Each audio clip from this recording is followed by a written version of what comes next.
Magandang araw mga bata! Edukasyon sa pagpapakatao, ang ating araling pagkilala sa sarili. Ang ating layunin, inaasahan na lubos na makilala ang sariling gusto, interes, potensyal, kahinaan, damdamin o emosyon.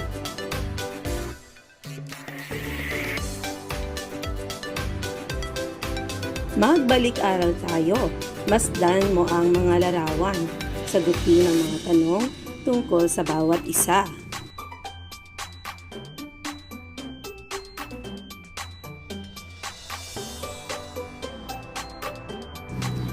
Ano-ano ang ginagawa ng bawat bata sa larawan? Alin sa mga larawan ang gusto o nais mong gawin?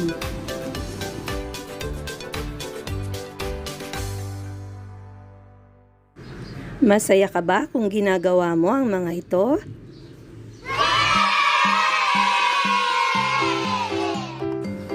Bago natin ipagpatuloy, umawit muna tayo.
Job.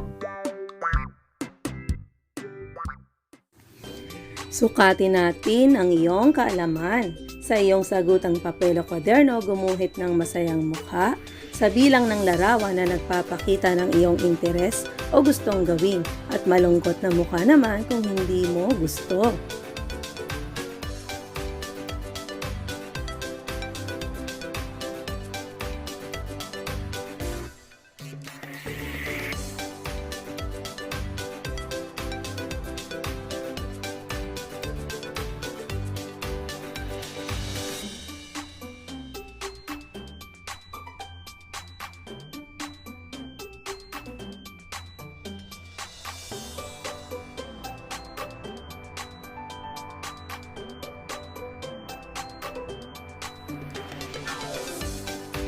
May mga bagay tayong gustong gawin at hindi.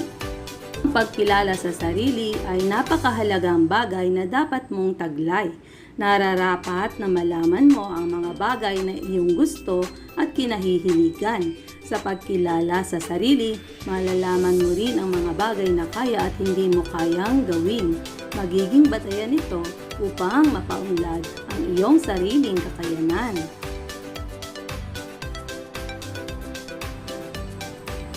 Sino sa inyo ang mahilig sumayaw? Mahilig umawit? Ano pa ang kinahihiligan mong gawin?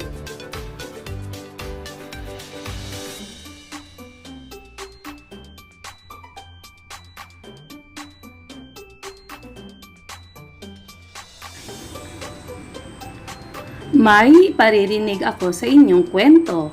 Ano ang inyong dapat gawin? Ang umupo ng maayos habang nakikinig at tumahimik at intindihin ang kwento. Tama. Simulan na natin.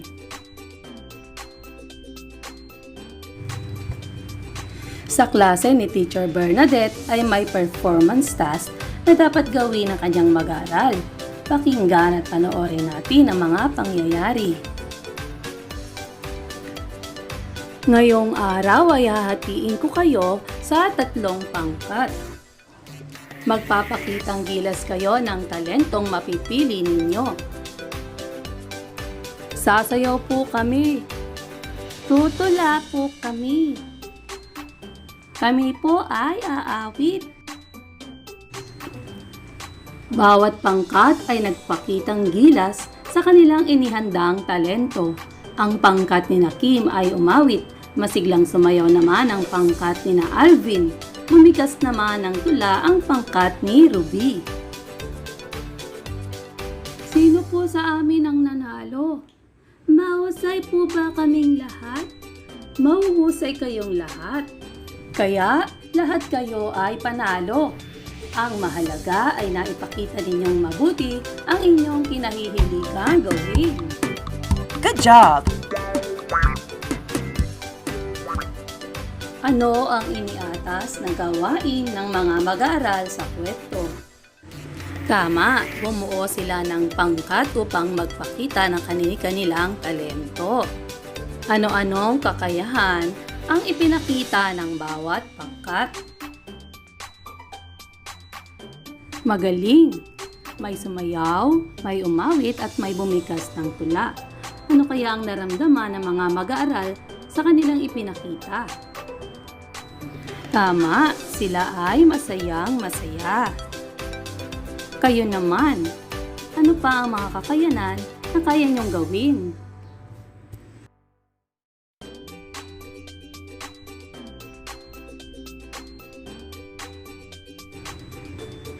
Ano naman ang mga bagay na hindi ninyo kayang gawin?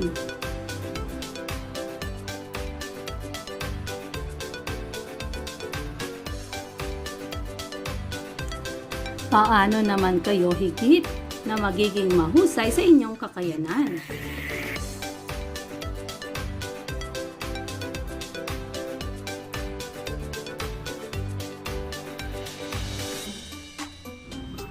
Tama! Magpaturo at magsanay.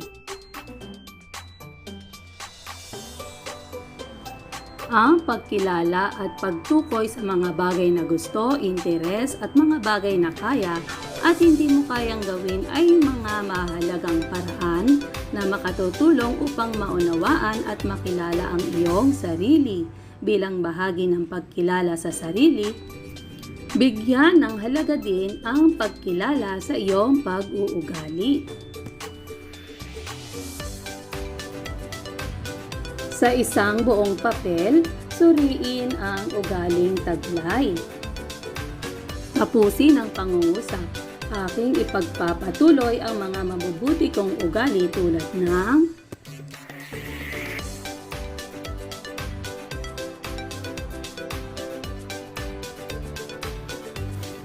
inyong tandaan, mahalaga ang pagkilala sa sarili dahil dito mo mas malalaman ang mga bagay na iyong hilig at gustong gawin.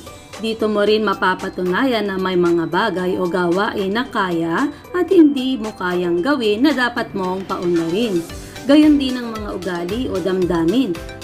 Dapat mas pauunlarin o kaya ay dapat na baguhin. Sa ating pagsasanay sa isang bond paper, gumuhit ng isang malaking bituin.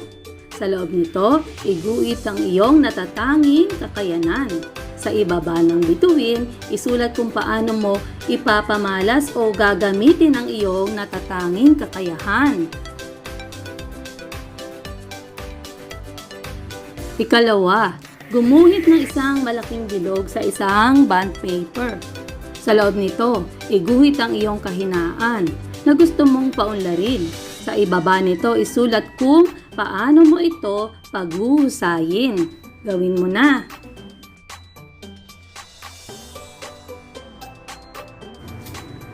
Sa ating pagsusulit, iguhit sa isang kwaderno ang puso kung ikaw ay sumasang-ayon sa isinasaad ng bawat pangungusap.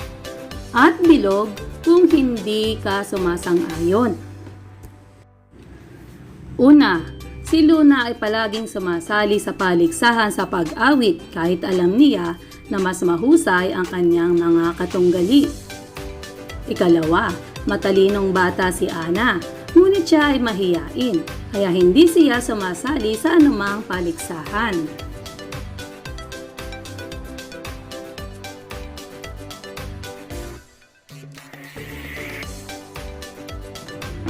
Ikatlo, kahit sanay na sa pagguhit, nakikinig pa rin ng mabuti si Tony sa payo ng kanyang mga magulang tungkol sa mga paraan ng pagguhit.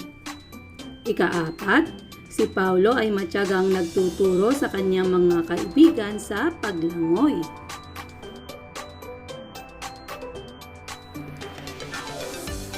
At sa huli, sa larong basketball, kilala si Pedro sa kahusayan.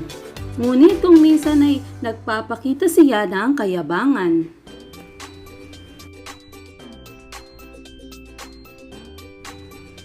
Narito ang mga sagot. Pareho din ba nito ang inyong mga sagot? Magaling! Sa inyong takdang aralin, iguhit at kompletuhin ang inihinging impormasyon sa iyong sarili na nahahati sa 4 na bahagi. Gawin ito gamit ang bond paper.